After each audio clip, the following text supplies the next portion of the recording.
Olá! Para você que está passando pelo meu canal hoje, gostaria primeiro de, antes de chamar você para conhecer mais um pouquinho sobre a contabilidade, para se inscrever e ativar o sininho da minha página, para sempre que chegar um vídeo novo, você conseguir acompanhar os meus conteúdos. Nesse vídeo de hoje, eu gostaria de convidar você a refletir sobre as características das informações geradas pela contabilidade. Esse conteúdo, ele é muito estudado na disciplina de Contabilidade Introdutória e Teoria da Contabilidade. E é um conteúdo também muito cobrado nas provas do exame de suficiência do CFC. Então, é uma dica importantíssima para você que está estudando para conseguir a sua aprovação. O que são as características da informação? Toda informação, para que ela possa ser aplicada na tomada de decisão, ela tem que incluir características quantitativas e qualitativas. Mas, Maria Paula, da onde surgiram essas características? Da onde que elas derivaram? Elas são originárias do que eu estudei, chamados de princípios da contabilidade. Com as atualizações das normas internacionais, para conseguir criar uma contabilidade uniforme no mundo inteiro, o CPC 00, que trata da estrutura conceitual, trouxe esses dois tipos de características, são as características qualitativas e fundamentais. Essas características, elas representam alguns dos princípios contábeis: comparabilidade, confiabilidade, consistência. Elas abarcam também o princípio da essência sob a forma. Mas a principal função dessas características é tornar a informação contábil clara, completa, neutra, livre de erro. É tornar ela comparável, é tornar ela confiável, porque nós sabemos que os números, eles não são 100% errados e nem 100% corretos. A gente tem que ter um balanço que traduza a realidade da empresa o mais próximo possível. Ah, Maria Paula, mas nem todas as informações contábeis, elas conseguem aí abarcar, por exemplo, todas as operações que uma empresa movimenta. A gente sabe que nem tudo que passa dentro de uma empresa chega para a contabilidade. Por isso que uma dessas características diz que a informação ela tem que ser imparcial, ela tem que ser completa, neutra e livre de erro.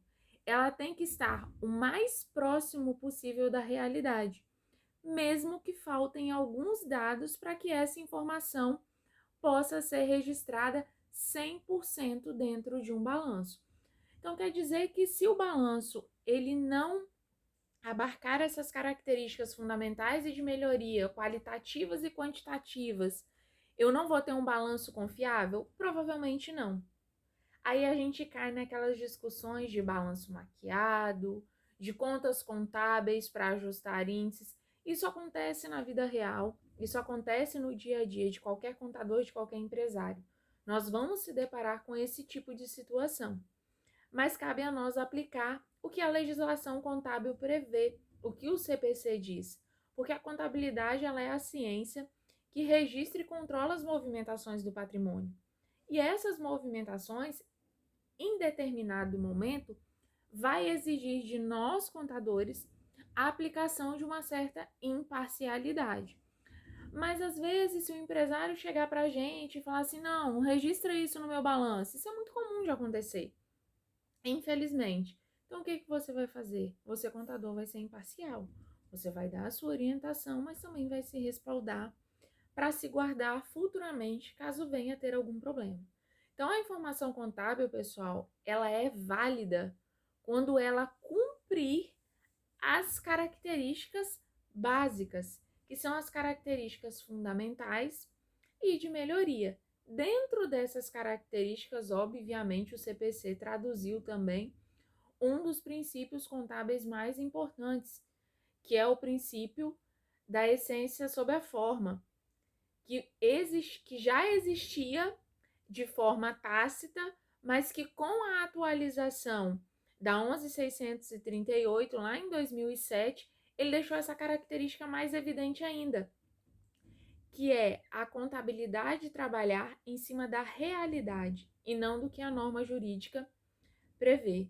Obviamente que a gente vai se deparar com N situações, como é o caso do valor do imobilizado. O que a norma contábil fala? Se eu vou registrar a informação o mais próximo possível do fato, então mesmo que o bem possua um valor muito baixo, mas tenha uma vida útil longa, ele tem características de imobilizado. Já a Receita Federal, ela me dá um limite para reconhecer o que é imobilizado e o que não é. Nesse momento que a gente vai aplicar aí o nosso conhecimento, que é a validação da essência sob a forma. Obviamente que em alguns casos a gente vai precisar de, ao utilizar essa opinião, de explicar nas informações complementares, que é uma das partes das demonstrações contábeis onde a gente explica o que a gente está fazendo, mas a gente pode seguir esse poder de decisão, optar pela essência sobre a forma ou ser conservador. Outro princípio que também é intrínseco dentro da estrutura conceitual e está relacionado às características é o princípio da entidade e o princípio da competência. O princípio da entidade é uma das normas mais comentadas dentro do cenário contábil e eu acho que é o que gera mais discussão aí quando a gente vai chegar para o empresário e falar assim, as suas contas de pessoa física não podem ser pagas pela PJ. Mas como a empresa tem que pagar meu salário, distribuição de lucro pro labore? Então, esse princípio ele também vem descrito dentro da estrutura conceitual, obviamente que com outras palavras, mas essa estrutura ela veio baseada das normas anteriores à contabilidade, que são os princípios. A gente sabe que os princípios, os postulados e as convenções, eles não deixaram de existir. Eles apenas foram melhorados na sua forma de escrita e interpretação perante a comunidade contábil.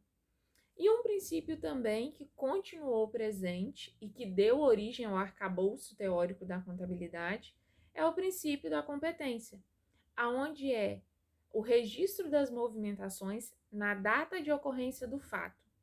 E esse registro e essa data de ocorrência, elas têm que ser acobertadas por um documento fiscal hábil. Tanto que a gente fala que para que um elemento seja reconhecido dentro da estrutura de patrimônio de uma empresa, ele tem que ter capacidade de gerar benefício econômico futuro e ter custo ou valor mensurável. Se ele não sanar essas duas características, essas duas necessidades, ele não vai poder fazer parte do balanço e ele também não vai satisfazer as necessidades de informação para a tomada de decisão. Então, antes da gente registrar qualquer movimentação na contabilidade, nós precisamos de conhecer aquele fato e saber se ele é contábil ou não. Porque existem fatos que são contábeis e existem fatos que são administrativos. Mas, professora, a contabilidade e a administração, elas são muito próximas. Elas são próximas, mas elas são institutos diferentes. Nós, contadores, registramos, controlamos e analisamos e avaliamos o patrimônio. O administrador, ele só analisa e avalia. Então, o nosso trabalho é um pouquinho maior. A gente gera informação para que ele possa fazer suas análises e também tomar a sua decisão. Mas nós temos regras, técnicas e princípios que devem ser seguidos. Outro fator importante dentro do cenário de teoria da contabilidade e que eu gosto muito de falar e que eu gosto muito de discutir também, que tem a ver com a estrutura conceitual, é sobre a contabilidade ser uma ciência ainda sem uma teoria definida. Alguns autores chegam a dizer que a contabilidade é uma ciência tão nova que ela ainda não tem um livro de teoria escrito. Nós temos várias discussões, vários autores que escrevem livros de teoria, mas não é igual a teoria do direito, a teoria da administração. Professora, mas a gente estuda a teoria da contabilidade na faculdade. A gente é uma ciência em construção. Nós temos alguns conceitos que levam a teorias, mas que alguns autores dizem que são normas e não teorias. Por que a contabilidade, então, ainda não tem essa teoria? Porque nós somos uma ciência social aplicada. A gente é afetado em 100% sobre as oscilações do mercado. Se a economia cai, é uma norma tributária, uma norma contábil que surge. Se existe uma necessidade de um relatório novo, de uma informação nova para um processo de tomada de decisão, é a contabilidade que vai tratar sobre isso. Então, a gente sofre com essas oscilações, com esse sobe e desce, mas que são informações importantíssimas e que contribuem para daqui a alguns tempos, para um novo livro de teoria, para uma nova discussão sobre um conceito contábil, como, por exemplo, o ativo e o conceito de benefício econômico futuro, que é muito discutido, a intangibilidade e a tangibilidade. Então, a gente caminha a passos largos para se construir uma teoria. Mas nós somos uma ciência ainda com uma teoria em construção. Para você aprender mais um pouquinho e conhecer mais sobre a contabilidade, acompanhe o meu canal. Um forte abraço e bons estudos!